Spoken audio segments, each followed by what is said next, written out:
Swayam Prabha. Digital India. Educated India.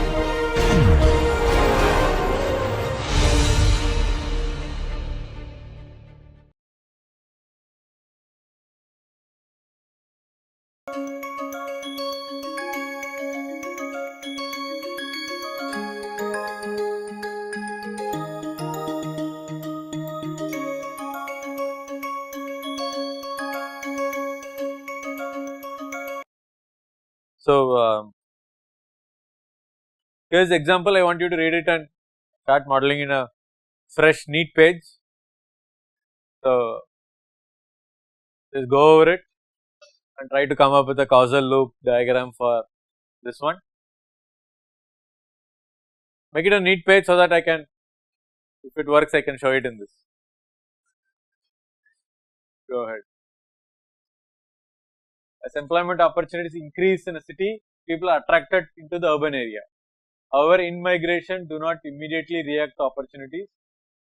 Since migrants react to perceived opportunities, there may be 5 to 10 year lag in response. Population growth from the influx of migrants tends to encourage business expansion in the growing urban areas. This business expansion creates demand for additional labor, which increases employment opportunities. So, try to identify some of these noun phrases. We may begin with the second point and then move on to the first point. It is not written in very sequential, nice manner. It goes back and forth the narration. Some of the variables you can look at are employment opportunities, population, in-migration. There are a couple of more, you can think on that.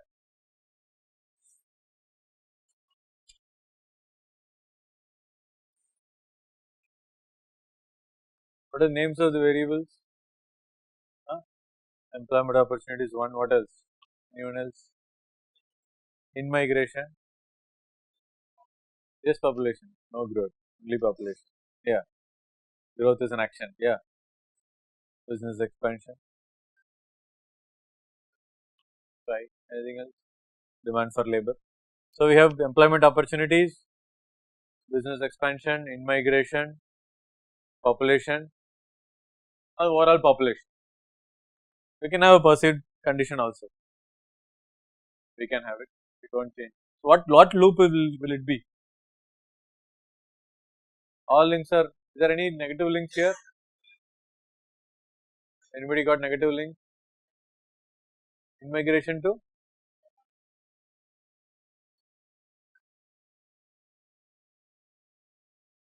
There is nothing in description about that part, it is an assumption you have made.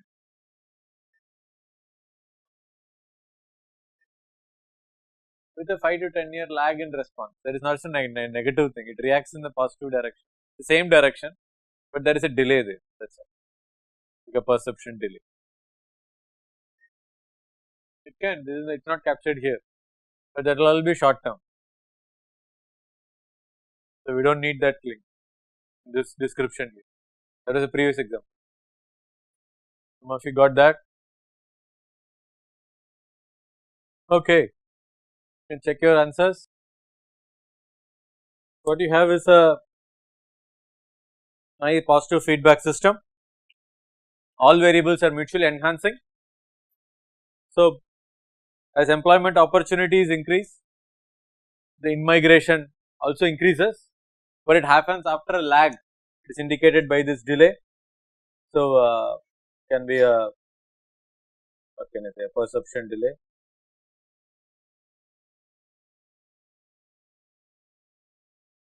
After the perception delay, the in-migration increases. As in-migration increases, the population of that region itself increases. As population increases, more business opportunities and business expansion takes place, whether it is small shops or big factories, whatever, business expansion happen. As business expansions happen, more demand for labor gets created, and more demand for labor gets created, more employment opportunities come about, and it keeps enhancing itself. So, this is a kind of a, what can you say, an ideal perceptions of how businesses can grow, but we know that typically it does not happen. during the growth phase of any new place, like 70s, 80s, Bombay was the place to go. Like that, there are many industrial towns which has boomed because of this, where initially set up facilities and then people start to, you see that enormous amount of employment opportunities there and people start migrating to that place, and that is going to increase the population there, more businesses will start booming, it will create additional demand for labor. So, it will be really nice and smooth for quite some time, 10 years, 15, 20, 30 years. But then eventually problem will start kicking in because there will be some limitations in the resource. Many such resources going to take a hit. So, one common resource which is non-negotiable is, for example, you can consider land. Like in Mumbai city, it is an island, so it was made up of 7 islands, it is all mixed into one single big island. So, land is fixed, there is nothing to negotiate from. So, that is the total amount of land that we have.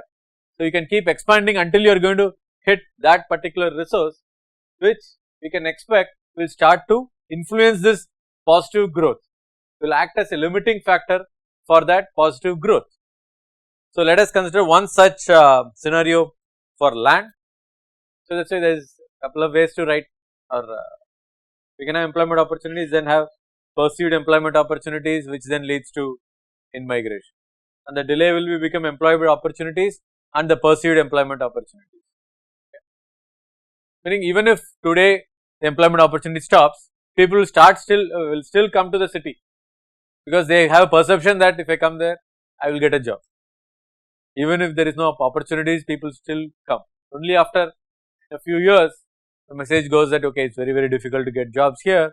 So, then slowly in-migration will lessen, if that all happens. With this narration, it is not visible or fully known here. Let us take just one simple resource and we will try to model that. This is slide number 2. Now, let's look at one resource constraints, how it affects.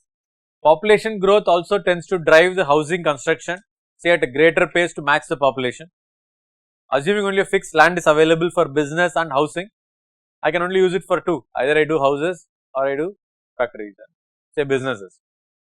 An increasing housing stock makes less land available for business expansion. As unavailability of more land begin to surplus business expansion area, the demand for labor decreases. Consequently, local employment opportunities decline. Once potential migrants perceive the lack of opportunities, declining in-migration generates a reduction in the population growth of the area.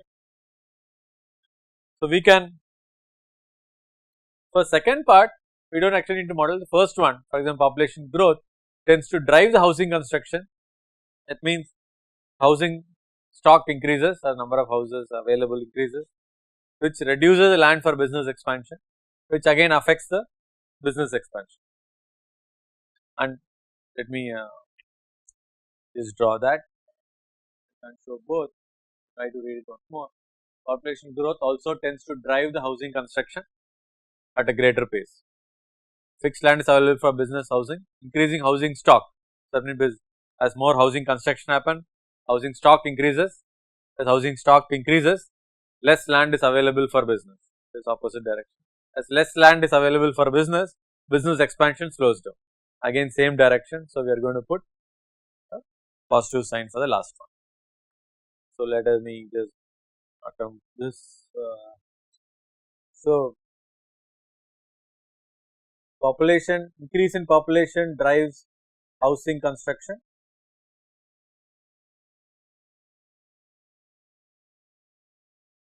Housing construction increases housing stock. Currently, narration does not have delays, but we can imagine it. Housing stock, as they increase, becomes less land for business expansion, less land for business, say, land for business expansion, so it should be less land for business expansion decreases, which will further decrease the business expansion. So, when we read the loop, so we have two loops, one loop which goes from population goes around like this, and the second loop charts population goes like this, So, that is the bigger loop. So, when you read it as population increases, housing construction increases, which results in more number of housing stock, which reduces the land for business expansion. As less land for business expansion means less business expansion. As business expansion falls down, demand for labor falls down. As demand for labor falls down, employment opportunities fall down, and as employment opportunities fall down, after a lag or after the perception of employment opportunity falls down, and as the perceived employment opportunities fall down, immigration reduces, which eventually saturates the population in the region to where we want. So, this outer bigger loop becomes your limiting factor for your resources. So, this is a very simple model, but can be used elegantly to understand what is happening.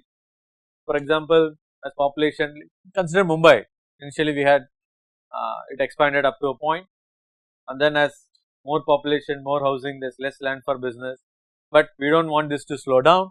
So, the government has to somehow create more land or create more opportunities. So, what do? You increase the FSI, floor space index. So, then you are actually just increasing the land usage. You denotify or change the areas, change the housing regulations, change the land use pattern from coastal to which is marked for parks and forest areas versus marshlands, etc. All you are trying to do is play around with this loop, meaning you are just pushing the boundary. At some point it has to become a constraint, it has to have its limits. So, these can help in understand where all we need to what can I say, target our interventions better by just mapping out all the variables in a clear and nice fashion. It is an addition of new businesses, so we wrote it, yeah. So, we can, what you are saying, this is not needed, yeah, we do not need business expansion, we can leave it, fine. Okay. Questions on this? I have a slightly interesting example for 10 minutes or just a minute we will do that. Yeah. So, yeah, okay. I mean, I think we are kind of I need to do some couple of admin things. There is a big kind of case study. We will go over the case study in the next class.